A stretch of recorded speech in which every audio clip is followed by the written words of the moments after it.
What's going on, guys? Today I'm going to be showing you all how to solo the Droid Army instance for the Champion of Mustafar questline. This is an easy instance to solo, but I've had a few people that were unaware that this instance was soloable, so I figured a quick guide wouldn't hurt, since it's easier than explaining to people over and over how to solo it. Now, first thing you want to do is run up to these shift leaders and have both of them follow you. You're not going to be dragging them very far. I just drag them in front of that little camp there, just in case for some reason I need to use them for the final boss. You want to have them deployed right here, just a few meters from the north side of that camp right there. Now, I would say that this is the second easiest Champion of Mustafar instance to solo right after the Beetle Cave. As you can see, I'm using the standard buffs that you use for just about anything. The only buffs I'd really recommend as more of a necessity would be the int buff, med buffs, 5-piece, power-ups, tax, and stims. You can do it with less than that, but it's more annoying and you'll typically use those buffs for any general PvE anyways. The biofocus and synapse crystals aren't really necessary, but use them if you've got them. I've opted to not use Shatterpoint Cloak for this, because I know not everyone has their cloaks unlocked, so I opted for an armor suit as it's the best thing to use until you've unlocked your cloaks. Now, before everything starts spawning, I'm just going to sit up here and meditate and get the crit buff. I'd say the crit buff is the most optimal one to use, but if you're just starting out and want to play it safe, you can use the evasion buff as well for the final boss, as a lot of the adds are going to throw grenades whenever they spawn. Now, there are going to be quite a few cuts in this video because the enemies spawn in waves, and the time between waves is pretty long. Here on this first spawn, I'm going to drag the enemies from this spawn point into the other two so I can fight them all at once to prevent them from making their way to the camp. You're going to repeat this for every wave, but the enemies that you fight in each wave are going to change.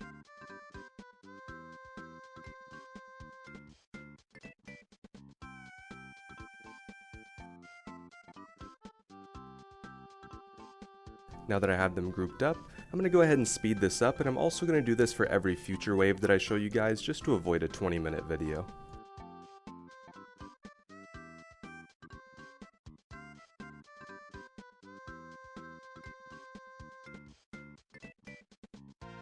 When you pull that first group of assault droids, some of them will run towards the camp as if they've de-aggroed, but once they reset, they're just going to stand back in their spawn point and not do anything, so you can clear those up very easily once you've killed everything else. There's not much else to cover until we get to the final boss, so I'll see you guys when we get there.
Now we just need to make our way back to where we deployed those NPCs earlier to fight the final boss.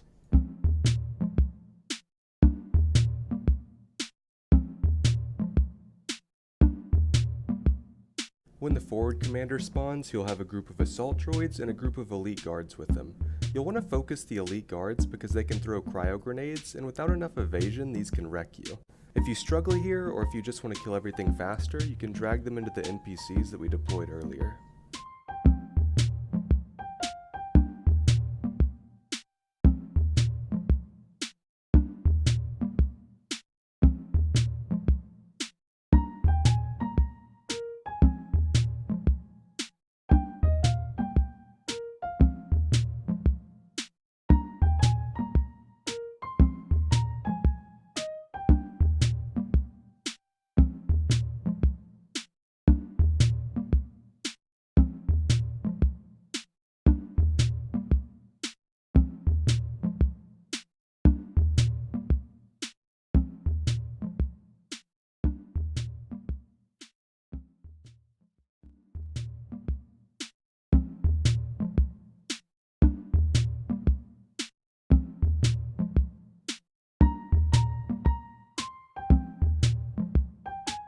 Now that the forward commander's been defeated, you'll receive the high morale buff. This buff will give you 100 extra damage on each attack, 10% increased dodge chance, and 200 luck. The buff will last for 20 minutes upon killing the forward commander, but once you've defeated the droid army, it will give you a version that lasts 60 minutes. Usually you'll only have to wait 1 to 2 minutes to receive the 60-minute version. If you took too long to defeat the forward commander, then additional enemies will spawn that need to be defeated before you get the 60-minute version of the buff. That's all there is to soloing the Droid Army instance. If you have any questions or any improvements to this method, then feel free to drop them in the comments or hit me up on Discord. Thanks for watching.